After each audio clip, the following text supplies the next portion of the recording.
Sir చాలామంది వాళ్ళ లైఫ్లో ఎక్కువగా కలలు కంటూ ఉంటారు. అంటే ఫారెన్‌కి వెళ్ళి అక్కడ ఎలాగైనా సెటిల్ అవ్వాలి, డబ్బులు సంపాదించాలి, ఫ్యూచర్ బాగుండాలి, వాళ్ళ పిల్లల జీవితం బాగుండాలి. ఈ విధంగా ఆలోచించి ఎలాగైనా ఫారెన్‌కి వెళ్ళి సెటిల్ అవ్వాలి అనే ఆశతోటి ఉంటూ ఉంటారు. బట్ చాలామందికి ఆ కల నెరవేరదు. అయితే న్యూమరాలజీ ప్రకారం మీరు అలాంటి వారికి ఇవ్వాలనుకునే సజెషన్ ఏంటి? ఎక్కువ మంది మీరు చూడండి ఎడ్యుకేషన్ పరంగా కావచ్చు లేదా బిజినెస్ పరంగా కావచ్చు ఏదైనా ప్రొఫెషనల్గా అక్కడ వెళ్ళి సెటిల్ అవ్వాలనుకునే వాళ్ళు ఉంటారు.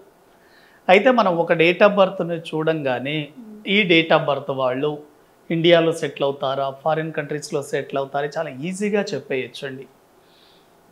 ఎగ్జాంపుల్ మీరు చూడండి, ఏ వ్యక్తి డేట్ ఆఫ్ బర్త్ అయితే 1-10-19-28 అవుతుందో వీళ్ళంతా కూడా 1 నంబర్ సిరీస్లోకి వస్తారు. ఎటువంటి వ్యక్తులు యుఎస్ఏ కానీ, కెనడా కానీ, దుబాయ్ కానీ, చైనా కానీ ఇటువంటి కంట్రీస్లోకి వెళితే వెరీ వెరీ సక్సెస్ఫుల్ అవుతారండి. ఎందుకంటే మీ యొక్క డేట్ ఆఫ్ బర్త్ని బట్టి మీరు వెళ్ళే కంట్రీ నేమ్ నంబర్ని చూసుకోవాలి. కానీ 1వ నంబర్ సిరీస్లో పుట్టిన వాళ్ళు 8 నంబర్ సిరీస్ కంట్రీస్కి వెళ్ళడం మంచిది కాదు. ఫారిన్ కంట్రీస్కి వెళ్ళాలనుకునే వాళ్ళు అక్కడ ఎంతో ఇబ్బందులు పడుతుంటారండి. దానికి మెయిన్ రీజన్ ఏంటి అంటే వాళ్ళ డేట్ ఆఫ్ బర్త్కు ఆ కంట్రీ మ్యాచ్ కాకపోవడం. ఉదాహరణకి ఒక వ్యక్తి 2 నంబర్ సిరీస్లో పుట్టారనుకోండి, అంటే ఎనీ మంత్లో 2-11-20-29లో పుట్టారనుకోండి, పుట్టిన వ్యక్తి కనుక ఆస్ట్రేలియా కనుక ఎంచుకుంటే అక్కడ చాలా ఇబ్బందులను ఎదుర్కోవాల్సి ఉంటుంది. కారణం ఏమిటంటే ఈ వ్యక్తి డేట్ ఆఫ్ బర్త్ 2 నంబర్ సిరీస్లో ఉంటుంది, Australia country date of birth 4 number సిరీస్లో ఉంది. కాబట్టి మీ డేట్ ఆఫ్ బర్త్కి మీరు వెళ్ళే కంట్రీ యాంటీ అయి ఉండకూడదు. ఓకే, అంటే మన డేట్ ఆఫ్ బర్త్ బట్టి మనం ఏ కంట్రీకి వెళ్తే ప్రాపర్గా సెటిల్ అవుతాం అనేది కూడా తెలుస్తుంది. అది తెలుసుకోవాలి న్యూమరాలజీ ద్వారా, చాలా చాలా ఇంపార్టెంట్. అందుకోసం ఫారెన్కి వెళ్ళే క్లయింట్స్కి నేను చెప్పేది ఏంటంటే, నా దగ్గర చాలామంది ఫారెన్ కాల్స్ కానీ ఇండియాలో నుంచి వేరే కంట్రీస్కి వెళ్ళే వాళ్ళు ఉంటారు. నేను వాళ్ళకి ముందే చెప్తాను, మీరు వెళ్తున్నారు, ఆ కంట్రీ డిసైడ్ చేస్తుంది మీ సక్సెస్ని. చాలామంది ఎంతమంది వెళ్ళి మళ్ళీ రిటర్న్ బ్యాక్ వచ్చిన వాళ్ళు ఉన్నారు. కాబట్టి మీరు వెళ్ళే కంట్రీ మీ డేట్ ఆఫ్ బర్త్కు మ్యాచ్ అవ్వాలి. ఇది ఫస్ట్ పాయింట్ అండి. సెకండ్ పాయింట్ ఏంటి అంటే, any date of birth date కానీ మంత్ కానీ ఇయర్లో 5 నంబర్ కానీ 6 నంబర్ కానీ ఉంటే 100% మీరు ఫారిన్లో సెటిల్ అవుతారు. మీ డేట్ ఆఫ్ బర్త్లో 5వ నంబర్ ఉన్నా 6వ నంబర్ ఉన్నా ఫారిన్ కంట్రీస్లో ఎనీ కంట్రీస్లో మీరు సెటిల్ అవుతారు.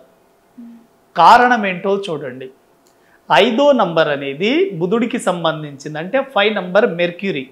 మెర్క్యూరీ వాళ్ళు ప్రపంచంలో ఈ భూమి మీద ఎక్కడ వెళ్ళినా కూడా వీళ్ళు సక్సెస్ అవుతారు.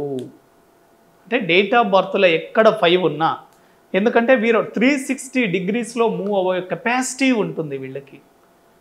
6వ నంబర్ డేట్ ఆఫ్ బర్త్లో ఉన్నా కూడా మీరు ఏ ప్రాంతానికి వెళ్ళినా కూడా మీకు మనీ ఫ్లో చాలా బాగా ఉంటుంది, అన్ని రకాల లగ్జరీస్ అనుభవిస్తారు.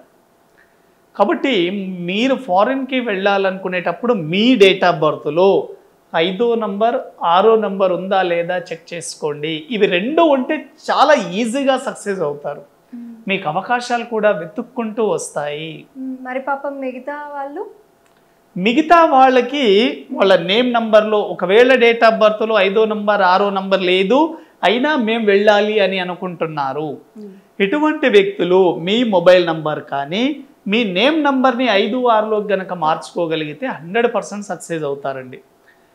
ఫారిన్ కంట్రీస్కి చాలామంది వీసా అప్లై చేసేటప్పుడు కానీ అక్కడ కాలేజెస్కి అప్లై చేసేటప్పుడు చాలా రిజెక్ట్ అవుతూ ఉంటాయి. దానికి మెయిన్ రీజన్ చెప్తాను చూడండి. ఎప్పుడైనా సరే మీరు వీసా అప్లై చేసేటప్పుడు కానీ ఏదైనా కాలేజెస్కి మీరు ఇంపార్టెంట్ మెయిల్ పెట్టేటప్పుడు వాటి గురించి చూసేటప్పుడు కొన్ని రకాల నెగిటివ్ డేట్లలో మాత్రం అప్లై చేసుకోకండి. ఇది చాలా చాలా చాలా చాలా ముఖ్యమైన గమనిక అండి.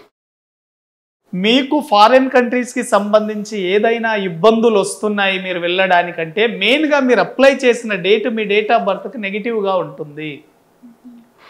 ఉదాహరణకు మీరు 8వ తేదీలో పుట్టారు, 8, 17, 26 తేదీలో పుట్టారు, మీరు గనక 1వ నంబర్ సిరీస్లో గనక అప్లై చేస్తే అంటే 1, 10, 19 అప్లై చేస్తే ఫెయిల్ అవుతారు. కాబట్టి మీ డేట్ ఆఫ్ బర్త్ కూడా చాలా చాలా ఇంపార్టెంట్. 10 రకాల కొన్ని ముఖ్యమైన డేట్లు ఉన్నాయండి. ఈ డేట్ ఆఫ్ బర్త్లో వీసా అప్లికేషన్స్ ఎవ్వరు ఫిలప్ చేయొద్దు. ఇవి చాలా చాలా డేంజర్ డేట్స్ అండి. చెప్పండి సార్. అది 4 నంబర్ సిరీస్.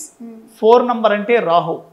అంటే మీరు అప్లై చేసే application date of birth any month కానివ్వండి, 4, 13, 22, 31లో మాత్రం మీరు అప్లై చేయొద్దు. చాలా స్ట్రగుల్ అండ్ డిస్టర్బెన్సెస్ ఉంటుంది. అదేవిధంగా కేతు 7 నంబర్ సిరీస్. మీరు ఆ రోజు కనుక అప్లై చేస్తే మీ పని ముందుకెళ్ళదు, ఆగిపోతుంది, స్లో. ఇంకోటి 8 నంబర్ సిరీస్ అండి. 8, 17, 26లో కనుక అప్లై చేస్తే అన్ని రకాల అడ్డంకులే. రాహు, కేతు, శని ఈ 3 నంబర్ సిరీస్లలో మాత్రం ఫారెన్ కంట్రీస్కి వెళ్ళాలనుకున్న వాళ్ళు ఏ పని మొదలు పెట్టొద్దు. ఒకవేళ మేం సక్సెస్ అవ్వాలి అంటే ఏ డేట్లలో మొదలు పెట్టాలి? ఫారెన్ కంట్రీస్కి మీరు వెళ్ళాలనుకుంటే మీరు ముఖ్యంగా ఫస్ట్ ప్రిఫరెన్స్ 5 నంబర్ సిరీస్లో తీసుకోండి. 5, 14, 23 ఎనీ మంత్, 6, 15, 24, 1, 10, 19 ఈ 10 రకాల డేట్లలో మీరు చేసి చూడండి, 100% సక్సెస్ అవుతారండి. మీరు వెళ్ళే డేటు చాలా చాలా చాలా ముఖ్యమండి.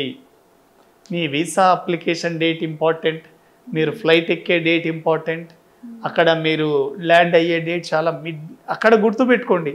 మీరు ల్యాండ్ అయ్యే డేటే మీరు అక్కడ ఎన్ని సంవత్సరాలు ఉంటారో దాన్ని డిసైడ్ చేస్తుంది. ఓకే, అంటే యాక్చువల్లీ ఎవరైనా ప్రయాణాలు చేయాలి అనుకున్నా, ఎటువంటి ప్రయాణాలన్నా లేకపోతే ఫారెన్ ట్రిప్స్ చేయాలనుకున్నా రాహుకాలం, వర్జము, కేతు, శని వీటిలో మాత్రం చేయకూడదు ఉంటారు.